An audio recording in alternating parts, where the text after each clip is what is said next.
क्या आप जानते हैं कि बारिश का मौसम अपने साथ ठंडी हवा और हरियाली नहीं बल्कि कई तरह की स्वास्थ्य संबंधी परेशानियां भी लेकर आता है।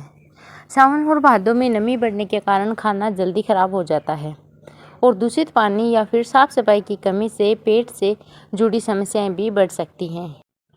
ऐसे में इस मौसम में हमें अपने खान पान पर थोड़ा ध्यान देना चाहिए। खासकर ऐसी सब्जियां अपनी थाली में शामिल करनी चाहिए जो हल्की हो, आसानी से पच जाए और शरीर को ज़रूरी पोषण तत्व भी दे। आज के वीडियो में हम ऐसी ही 5 सब्जियों के बारे में बात करेंगे। हरी मिर्च, तोरई, लौकी, करेला और कद्दू। साथ ही जानेंगे इन्हें किस तरह पकाकर खाना बेहतर है और बारिश के मौसम में सब्जियां बनाते समय किन किन छोटी छोटी बातों का ध्यान रखना चाहिए और ये सब कैसे बनाना है वो भी बताते हैं। सबसे पहले बात करते हैं हरी मिर्च की। पहली सब्जी हरी मिर्च। हरी मिर्च का इस्तेमाल भारतीय भोजन में स्वाद बढ़ाने के लिए किया जाता है, जो कि हर घर में होता है क्योंकि इसमें विटामिन सी और कई एंटीऑक्सीडेंट पाए जाते हैं। ये बहुत ही गुणवान होती है। हरी मिर्च में मौजूद कैप्साइसिन नामक तत्व इसके तीखे स्वाद के लिए जिम्मेदार होता है। कुछ लोगों में ये पाचन क्रिया को सक्रिय महसूस कराने में मदद कर सकता है, लेकिन ध्यान रखिए कि हरी मिर्च का सेवन हमेशा सीमित मात्रा में ही करें, क्योंकि अगर आपको एसिडिटी, गैस या पेट में जलन की समस्या रहती है तो बहुत ज़्यादा तीखी मिर्च परेशानी भी बढ़ा सकती है। इसीलिए बारिश के मौसम में भोजन में थोड़ी मात्रा में हरी मिर्च का इस्तेमाल करना चाहिए, लेकिन इसे किसी बीमारी की दवा समझकर ज़्यादा मात्रा में खाना सही नहीं है। क्योंकि दूसरी सब्जी है तोरई। तोरई या फिर तोरी भी कह सकते हैं, जो कि बारिश के मौसम में बहुत लगती है।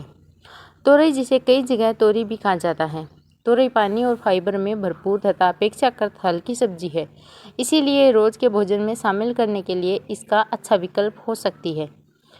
बारिश के मौसम में जब लोग भारी और तला भुना खाना ज़्यादा खाने लगते हैं, उस समय तोरई जैसी हल्की सब्जियां भोजन को संतुलित रखने में मदद कर सकती हैं। इसमें कैलोरी भी कम होती है, इसीलिए वजन को नियंत्रण रखने की कोशिश करने वाले लोग भी इसे अपने भोजन में शामिल कर सकते हैं।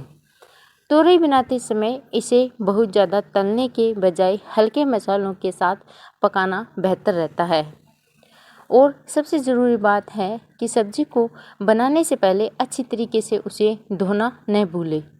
तीसरी सब्जी है लौकी। अब बात करते हैं लौकी की। लौकी में पानी की मात्रा काफ़ी अधिक होती है और यह हल्की सब्जी मानी जाती है। गर्मी हो या बारिश, सही तरीके से पकाई गई लौकी रोज़ के भोजन को अच्छा हिस्सा बन सकती है। इससे फाइबर और कई पोषक तत्व पाए जाते हैं। इसमें हल्के मसालों के साथ बनाई गई लौकी उन लोगों के लिए भी अच्छी हो सकती है जिन्हें भारी भोजन पसंद नहीं आता है। लेकिन यहाँ एक बहुत ज़रूरी सावधानी भी है। अगर लौकी स्वाद में कड़वी लगे तो उसे बिल्कुल न खाएं। कड़वी लौकी में कुकुबिटासिन नामक विषैले यौगिक की मात्रा अधिक हो सकती है, जिससे उल्टी, पेट दर्द और गंभीर विषाक्तता हो सकती है। इसीलिए लौकी काटने के बाद उसका स्वाद जांचना भी जरूरी है। अगर वह असामान्य रूप से कड़वी लगे तो उसे फेंक दें। चौथी सब्जी है करेला। करेला अपने कड़वे स्वाद के लिए जाना जाता है और इसमें कई तरह के पौधों से मिलने वाले लाभकारी यौगिक पाए जाते हैं और ये खाने में बहुत ज़्यादा कड़वा होता है, क्योंकि इसमें फाइबर और कुछ एंटीऑक्सीडेंट भी होते हैं, जो कि संतुलित आहार का हिस्सा बनाकर इसका सेवन किया जा सकता है और वीक में एक बार तो इसे खाना ही चाहिए। कुछ शोधों में करेले के कुछ यौगिक का ब्लड शुगर पर प्रभाव देखने को मिला है, लेकिन इसका मतलब ये बिल्कुल नहीं है कि करेला डायबिटीज़ की दवा का विकल्प है। अगर कोई व्यक्ति डायबिटीज़ की दवा ले रहा है तो उसे अपनी दवा बंद करके केवल करेले पर निर्भर नहीं रहना चाहिए। आप दवाई के साथ करेले की सब्जी खा सकते हैं। करेला ज़्यादा कड़वा लगता है तो इसे काटकर थोड़ी देर नमक लगाकर रखने के बाद धोकर बनाया जा सकता है, लेकिन इसे बहुत ज़्यादा तलने के बजाय हल्के तेल और मसालों में बनाना बेहतर हो सकता है। ये बेहतर विकल्प है। 5वीं सब्जी है कद्दू या सीताफल। अब बात करते हैं 5वीं सब्जी की, जो कि है कद्दू। कद्दू देखने में भले ही साधारण लगता हो, लेकिन इसमें बीटा कैरोटीन सहित कई पोषक तत्व पाए जाते हैं। बीटा कैरोटीन शरीर में विटामिन ए में परिवर्तित हो सकता है, जो आँखों और शरीर को सामान्य स्वास्थ्य के लिए जरूरी होता है। कद्दू में फाइबर भी होता है और यह आसानी से कई तरह के व्यंजनों में इस्तेमाल किया जा सकता है। इसीलिए आप इसे सब्जी, सौंफ या फिर दूसरी हल्की डिश के रूप में भी बना सकते हैं। इसे बनाते समय बहुत ज़्यादा तेल और मसालों की ज़रूरत नहीं होती है।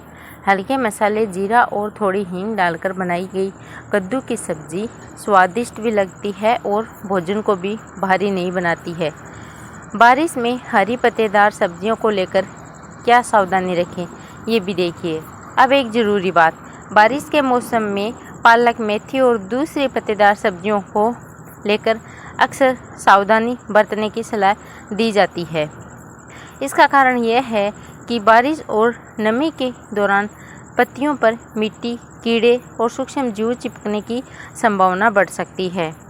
लेकिन इसका मतलब ये नहीं है कि हर पत्तेदार हरी सब्जी जहरीली हो जाती है। अगर आप इन्हें खाते हैं तो अच्छी गुणवत्ता वाली सब्जियां खरीदें। पत्तियों को अच्छी तरीके से 2-3 बार पानी में साफ़ करें और अच्छी तरह से पकाकर ही खाएं।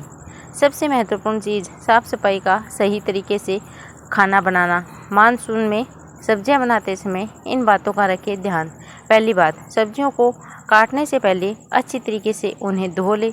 दूसरी बात, कटी हुई सब्जियों को बहुत देर तक खुले में न रखें। तीसरी बात, बासी या फिर ख़राब हो चुका खाना खाने से बचें। चौथी बात, बहुत ज़्यादा तेल, नमक और मिर्च का इस्तेमाल नहीं करना चाहिए। पांचवी बात, सब्जियों को ज़रूरत से ज़्यादा पकाने से बचें ताकि उनके पोषण तत्वों का नुकसान कम हो। छठी बात, बारिश के मौसम में साफ और सफाई से सुरक्षित पानी का इस्तेमाल करें। सातवीं बात, खाने को ढककर रखें और रसोई की साफ सफाई पर विशेष ध्यान दें।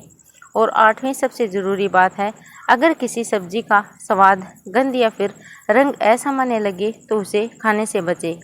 तो दोस्तों, सावन और भादों का मौसम सिर्फ बीमारियों का मौसम नहीं है।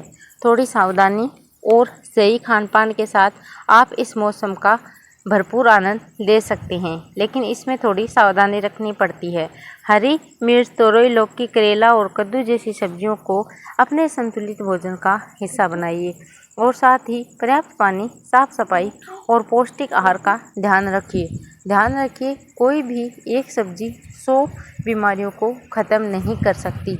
अच्छी सेहत के लिए संतुलित आहार, पर्याप्त नींद, नियमित शारीरिक गतिविधि और ज़रूरत पड़ने पर डॉक्टर की सलाह, इन सभी का महत्व होता है। अगर आपको आज की जानकारी उपयोगी लगी हो तो वीडियो को लाइक करें और अपने दोस्तों और परिवार के साथ शेयर करें। ऐसे ही हेल्थ और स्वास्थ्य से जुड़े वीडियो पाने के लिए चैनल को सब्सक्राइब करना बिल्कुल भी ना भूलें। धन्यवाद। फिर से मिलते हैं नेक्स्ट वीडियो में। कमेंट करके ज़रूर बताइए इन 5 सब्जियों में से आपको कौन सी सब्ज़ी सबसे ज़्यादा पसंद है। देखने के लिए आपका बहुत बहुत धन्यवाद।